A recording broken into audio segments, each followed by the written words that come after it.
بسم اللہ الرحمن الرحیم فمن يعمل مثقال ذرة خیرا یرہ۔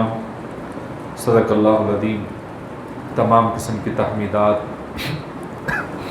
تمجیدات، تکبیرات، تقدیسات اور تحلیلات اللہ رب ذوالجلال والاکرام کے لیے، بے شمار لا تعداد ان گنت بے حد و حساب درود و سلام سرور کائنات امام الانبیاء احمد مجتبی حضرت محمد الرسول اللہ صلی اللہ علیہ وسلم کی ذات مقدسہ مطہرہ پر بے شمار رحمت نازل ہوں اہل بیت پر، صحابہ کرام پر، تابعین اعظام پر، اولیاء کرام پر اور ائمہ کرام پر۔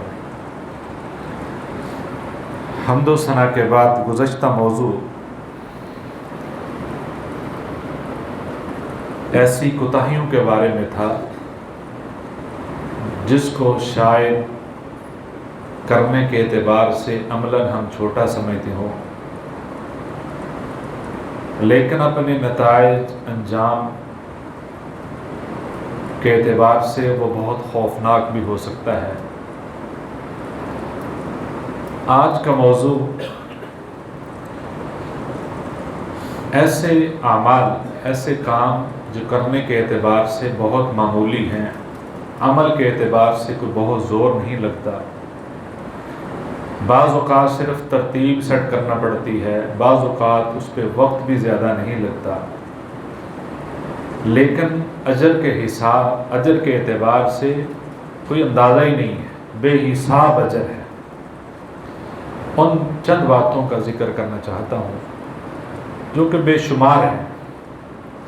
پھر اپنے وقت کے اندر جتنی وہی باتیں جو اکثر ہم سنتے بھی ہیں، جتنی باتیں بھی بیان ہو سکیں کہ اللہ کی رحمت کتنی وسیع ہے کہ انسان بعض اوقات اپنی انویسٹمنٹ بہت ہی کم کرتا ہے، لیکن اس کا پروفٹ، اس کا نفع اور انجام کے اعتبار سے بڑا مستقبل روشن ہے، بلکہ روشنی ہی روشنی ہے، نور و نور، یعنی جنت ہی جنت ہے۔ اس لیے رحمت کائنات صلی اللہ علیہ وسلم نے ارشاد فرمایا، لا تحقرن من المعروف شیئا ولو ان تلقى اخاک بوجہ طلق۔ نبی صلی اللہ علیہ وسلم نے فرمایا کسی بھی چھوٹی خیر والی بات، کوئی نیکی، اس کو حقیر نہ جانو، اس کو کم تر نہ جانو۔ اگرچہ راہ چلتے ہوئے تمہیں تمہارا کوئی مسلمان بھائی مل جائے، اس کی طرف آنکھ اٹھا کر دیکھنا ہی ہے، اس کو بھی معمولی نہ سمجھو کہ اگر آپ اس کی طرف چہرہ اٹھا کر دیکھتے ہو اور چہرہ تمہارا چمک جاتا ہے اور ایک مسکراہٹ آ جاتی ہے اپنے بھائی کے لیے، اپنے چہرے کے آثار پر پیار اور محبت نظر آتی ہے، تو یہ بھی ایک نیکی ہے، یہ بھی ایک صدقہ ہے، اور جس پہ کوئی زور نہیں لگا۔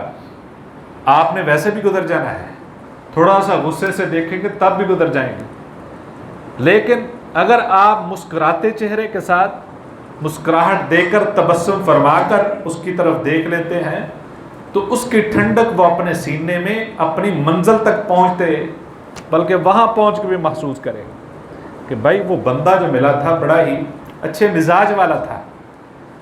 تو یہ بھی ایک نیکی ہے۔ تو نبی صلی اللہ علیہ وسلم نے فرمایا کسی بھی نیکی کو معمولی نہ سمجھیں، کیونکہ جب ان کا شمار ہوگا تو پھر ان کی قیمت کا اندازہ ہوگا، کیونکہ اگر ایک نیکی بھی کم پڑ جائے اور پڑ گئی تو کسی بھی پیارے سے پیارے رشتے نے وہ نیکی نہیں دینی ہے، وہ آپ کی نیکیاں ہی کام آنی ہے۔ مثال کے طور پر نبی صلی اللہ علیہ وسلم نے فرمایا سبحان اللہ وبحمدہ، یہ میرا خیال ہے کہ جو بندہ بھی مسلمان ہے اس کو یہ کلمات ادا کرنے مشکل نہیں ہے۔ سبحان اللہ وبحمدہ مطلب کیا ہے؟ اللہ پاک ہے، وہ اپنی تعریفوں کے ساتھ بے پناہ پاکیزگی کا مالک ہے، بے پناہ تعریفیں اس کے لیے ہیں. صرف کچھ نہیں کرنا، اللہ کی تعریف بیان کرنی ہے. سبحان اللہ و بحمدہ، یہ 100 مرتبہ جو پڑھ لیتا ہے، پوری دنیا کے اوپر صرف 27 سے 28% خشکی ہے، جس کے اوپر یہ 160 کے قریب ممالک ہیں، جس کے اوپر 7 ارب کے قریب یہ انسان بستے ہیں، اور 7 ارب کے قریب ان کی سہولیات اس دنیا کے اوپر ہیں، اور 72% پانی ہے. 72% تقریباً پانی ہے. نبی صلی اللہ علیہ وسلم نے فرمایا تم اپنی خشکی والی زمین کا حساب لگاؤ اور زمین کا حساب لگاؤ جس کے اوپر پانی ہی پانی ہے، اور اس کے اوپر ساری جھاگ بنی ہو، اور وہ ساری جھاگ تمہارے گناہوں کے برابر ہو. نبی صلی اللہ علیہ وسلم نے فرمایا اتنے گناہ بھی ہوں گے اللہ یہ 100 مرتبہ پڑھنے کی وجہ سے سارے گناہ معاف کر دے گا. کوئی زور لگتا ہے؟ 100 مرتبہ پڑھنے میں 10 منٹ بھی نہیں لگتے. سبحان اللہ و بحمدہ، یہ 100 مرتبہ پڑھنا ہے، کوئی مشکل عمل نہیں ہے. لہذا یہ نوٹ فرما لیں، اپنی عادت کا حصہ، عبادت کا حصہ بنائیں، اور اپنی روٹین کا حصہ بنائیں. اور اس سوچ کے ساتھ، یعنی کہ اگر یہ چند باتیں جو میں بیان کرنے لگا ہوں اللہ کی توفیق اور فضل سے اللہ عمل کی توفیق عطا فرمائے، بعد میں سوچئے گا کہ کیا انسان گنہگار بھی رہ سکتا ہے؟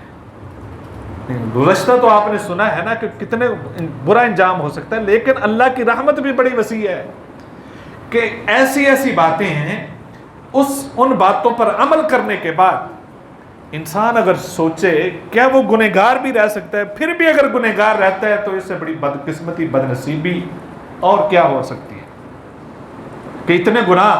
اور یاد رکھیں یہ گناہ وہ ہیں جو صغیرہ گناہ ہے، کبیرہ کے لیے ہمیشہ معافی ضروری ہوتی ہے، وہ معاف ہو جاتے. دوسری بات نبی صلی اللہ علیہ وسلم نے فرمایا آپ دن کا آغاز اچھے سے کریں. دن کا آغاز ہر بزنس مین، ہر انسان وہ پرافٹ کے لیے صبح سوچتا ہے اٹھ کے، اپنے پیٹ کے لیے، اپنے کاروبار کے لیے، اپنی زندگی گزارنے کے لیے، اپنی بود و باش کے لیے، اپنے مسائل حل کرنے کے لیے، زندگی اچھی گزارنے کے لیے وہ صبح اٹھتے ہی فکر مند ہوتا ہے، اور اس نے ایک پلان بنایا ہوتا ہے آج میں نے یہ کام کرنے ہیں، یہاں پہ جانا ہے، یہ معاملات ہیں. ہر انسان کی اپنی روٹین ہے، لیکن شریعت کو دیکھیں کہ اس نے اٹھتے ہی آپ کو ایک گفٹ دیا ہے، اٹھتے ہی آپ کو ایک بہترین پیکج دیا ہے، اور اس پہ بھی کوئی وقت نہیں ہے.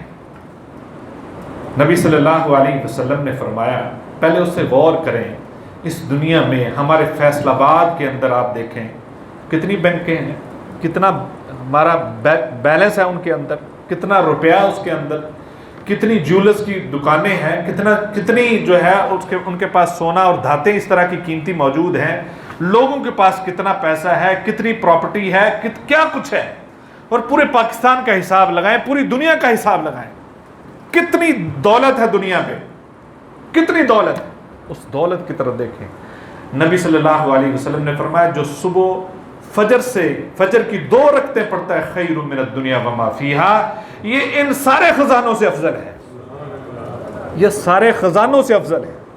کبھی اتنی گہرائی سے سوچے تو صحیح کہ میرے پاس کس خزانے کی کمی ہے. جو 2 رکعتیں پڑھ لیتا ہے وہ سوچے صحیح میرے پاس کس چیز کی کمی ہے. اللہ نے تو مجھے سب کچھ دے دیا ہے اٹھتے ہی، اور اس پر 5 منٹ سے بھی زیادہ نہیں لگتا. حضرت عائشہ رضی اللہ تعالی عنہا فرماتی ہیں نبی صلی اللہ علیہ وسلم فجر کی یہ 2 رکعتیں بڑی مختصر پڑھتے تھے. پہلی رکعت کے اندر قل یا ایھا الکافرون، اور دوسری رکعت کے اندر قل ھو اللہ احد. یعنی ان فجر کی سنتوں کے اندر نبی صلی اللہ علیہ وسلم ان 2 صورتوں کی قرات کرتے تھے. عمومی طور پر اور بھی ہو سکتی ہیں، لیکن عمومی طور پہ یہ 2 صورتیں پڑھا کرتے تھے، مختصر پڑھتے تھے. تو کوئی مشکل ہے؟ اور خیر من الدنیا کا حساب لگائیے کہ خزانے ایک طرف، اس کا حساب اس وقت لگے گا کہ انسان جتنا مرضی اس کے پاس پیسہ ہو، اقتدار ہو، دولت ہو، حکومت ہو، جتنی مرضی وہ بڑی پارٹیوں کا سربراہ ہو، لیکن جب وہ دنیا سے جانے لگتا ہے، پوری دنیا کی میڈیکل سائنس ایک طرف آ جائے، وہ پیسہ اکٹھا کر لے، وہ پوری دنیا کے ڈاکٹروں کو اس پیسے میں تول دے، سونے میں تول دے اور کہے کہ میرا ایک سانس بڑھا دے، وہ بڑھا سکتا ہے؟ تو گویا اس کی اس مال و دولت کو کوئی فائدہ. اس لیے نبی صلی اللہ علیہ وسلم نے فرمایا یہ 2 رکعتیں خیر من الدنیا وما فیہا، اس سے بہتر ہے. کیوں؟ یہ تو یہی رہ جانا ہے، ساتھ لے جا نہیں سکتا، اور وہ آگے جانا ہے جہاں کوئی جا نہیں سکتا. وہ سارا کچھ اس کے ساتھ جائے گا اور وہاں اس کی پروٹیکشن کرے گا، اس کی حفاظت کرے گا، وہاں اس کے یہ کام آئیں گی. سوچیں تو صحیح، نبی صلی اللہ علیہ وسلم کی طرف سے پیکج کتنا ہے. ہم کہتے ہیں کہ بڑی پریشانی ہے، ٹینشن بہت ہے، صبح سے میں ڈسٹرب ہوں، 1 مہینے سے پریشان ہوں، میرے گھر کے مسائل اس طرح کے ہیں، فلاں مسئلے ہیں، فلاں مسئلے ہیں، اور وہ پریشانی میں ہم حل بھی نہیں کر سکتے. نبی صلی اللہ علیہ وسلم کا یہ ٹوٹکا اور وہ بہترین ایک نسخہ ہے. ٹوٹکا تو وہ ہوتا ہے نا، کبھی کام آ گیا کبھی نہیں آیا، یہ کام آنا ہی آنا ہے جو نبی صلی اللہ علیہ وسلم نے فرمایا ہے. نبی صلی اللہ علیہ وسلم نے فرمایا پڑھنا 1 بار ہے، رحمتیں 10 ملیں گی. درود 1 مرتبہ پڑھنا ہے، رحمتیں کتنی ملیں گی؟ 10 ملیں گی. حساب آپ لگا رہے ہیں، پریشانیاں کتنی، پریشانیاں ایک طرف رکھیں اور 7 درود پڑھنا شروع کر دیں. 10 کے حساب سے آپ لگائیں کہ رحمت کا مقابلہ پریشانی سے ہو سکتا ہے؟ بھلا رحمت کا مقابلہ پریشانی کر سکتی ہے؟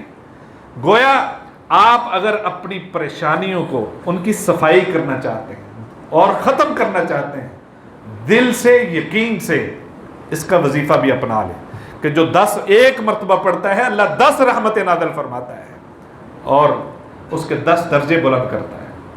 یہ بھی انتہائی آسان نسخے، 3 نسخے ہو گئے. یعنی بے شمار باتیں ہیں، لیکن یہ یاد کرنے والی باتیں ہیں. یعنی ہم یہ سوچ کر آئیں کہ ہم نے کچھ نہ کچھ لے کر جانا ہے، اور اس کو ایک ہی دن میں اپلائی نہیں کر سکتے. میں نے ایک جمعے میں پہلے بھی عرض کیا تھا، آپ کوئی بھی عمل کرنا چاہتے ہیں اس کو کم از کم روٹین میں 3 دن کریں. آپ 3 دن کے بعد آپ کا وہ عمل آپ کی زندگی کا حصہ بن جائے گا.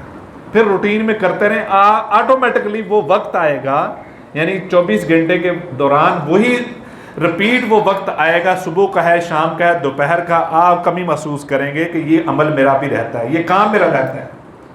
وہ 2 باتیں، 3 باتیں آپ اس کو ایڈ کرتے جائیں، اپنی زندگی کا حصہ بنائیں اور پھر دیکھیے گا. اور اس نظریے سے، اس سوچ سے کہ یہ کام ایسے، آپ کو پتہ نا وہ بڑے مشہور ہیں آج کل، اس طرح کے بہت سارے کلپ مشہور ہیں کہ جب آپ کھانا کھاتے ہیں، کھانا کھاتے وقت اگر آپ اس جو چیز کھا رہے ہیں اس کا تصور آپ نہیں کرتے، اس کا خاکہ اپنے دماغ کو نہیں دیتے، اس کی فوٹو آپ اپنے دماغ کو نہیں پہنچاتے، یعنی کہ آپ موبائل میں مصروف ہیں، کھانا کھائی جا رہے ہیں، آپ کو نہیں پتا کیا کھا رہے ہیں، بس کھائی جا رہے ہیں، تو اس غذا کی غذائیت آپ کو نہیں ملتی. جب آپ پہلے سوچتے ہیں اس کھانے کو کہ یہ کھانا کھانا ہے، آپ کے اندر اس طرح کے کیمیکل پیدا ہوتے ہیں جو آپ کی صحت کے لیے اچھے ہیں اور وہ غذا جلدی پہنچاتے ہیں. یہ تو خوراک کی بات ہے. جب ہم کوئی نیک عمل کرتے ہیں، جب اس کو یقین کے ساتھ اور اس سوچ کے ساتھ، اس فضیلت کے ساتھ ذہن میں رکھتے ہوئے، اس ترجمے کو ذہن میں رکھتے ہوئے، اس مفہوم کو، اس کی پاور کو اور اس کے نتائج کو ذہن میں رکھتے ہوئے پڑھتے ہیں، پھر اس کے اثرات دیکھیے کیا ہوتے ہیں. ہم تو پڑھتے ہیں، پریکٹیکل ہو رہا ہے ہمارا، اسی طریقے سے پڑھ جاتے ہیں. یعنی کہ اثرات کیوں نہیں ہماری عبادات کے اپنے اوپر؟ اس لیے کہ ہم اس پر غور نہیں کرتے، جو مقاصد ہیں اس کے. آپ دل کی دوائی کھاتے ہیں، خدا نہ خواستہ آپ جگر کی کوئی دوائی کھاتے ہیں، خدا نہ خواستہ، تو اس کا آپ کے ذہن میں ہوتا ہے یہ میں فلاں چیز کی کھا رہا ہوں،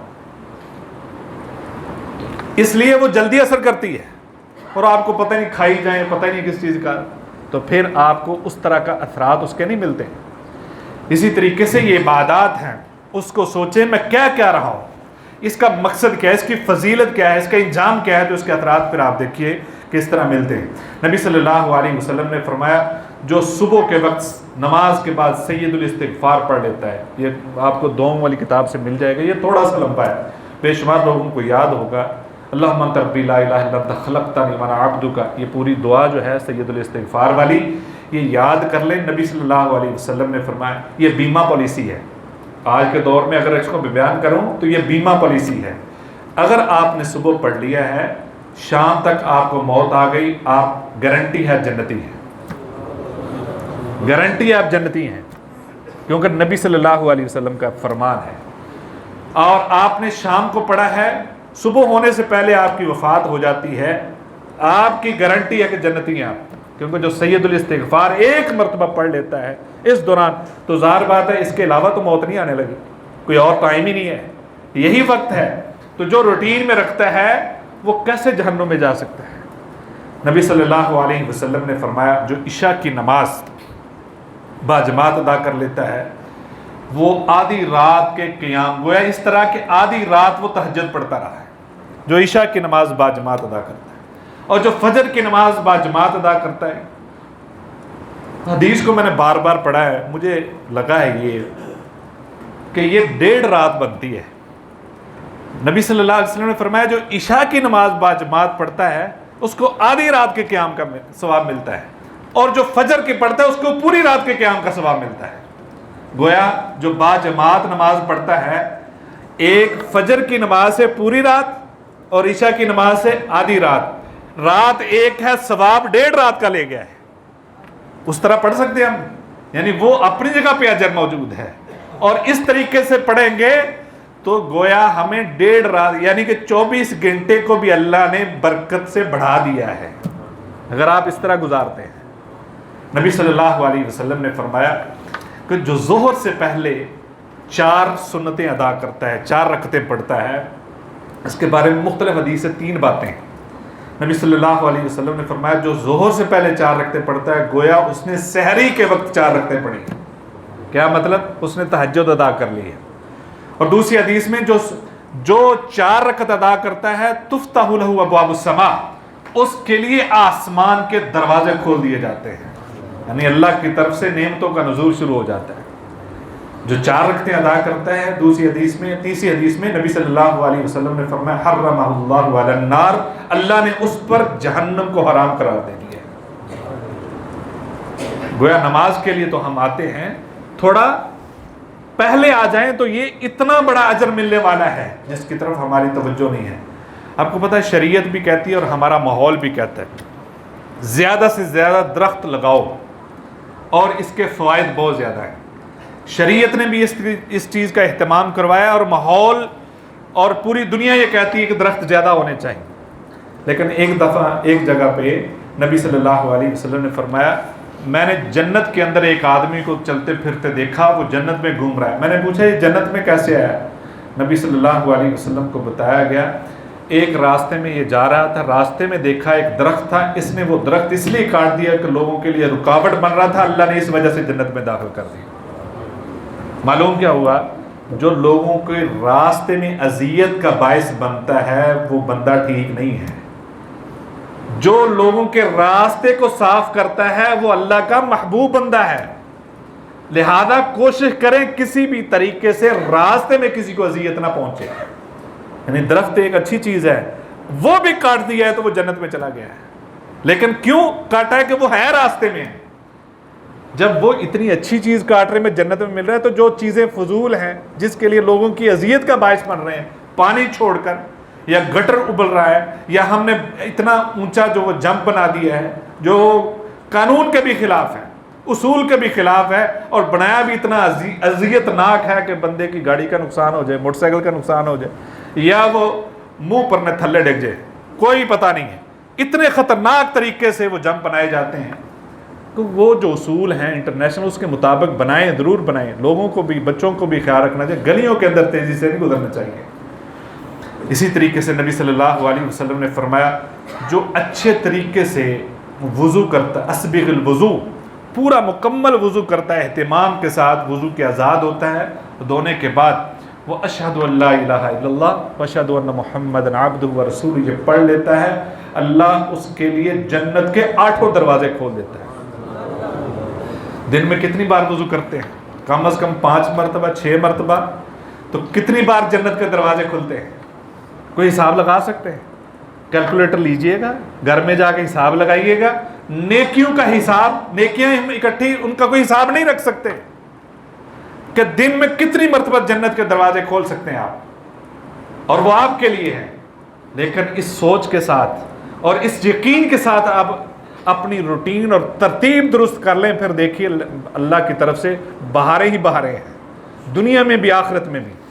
نبی صلی اللہ علیہ وسلم نے فرمایا جو بندہ غسل کرتا ہے، اہتمام کرتا ہے یا اپنا سر دھوتا ہے، جلدی مسجد میں آتا ہے، کس دن؟ جمعے کے دن جلدی مسجد میں آتا ہے اور پیدل چل کے آتا ہے اور امام کے قریب ہو کر بیٹھتا ہے، نبی صلی اللہ علیہ وسلم نے جو ارشاد فرمایا اس کا بھی حساب کیجیے۔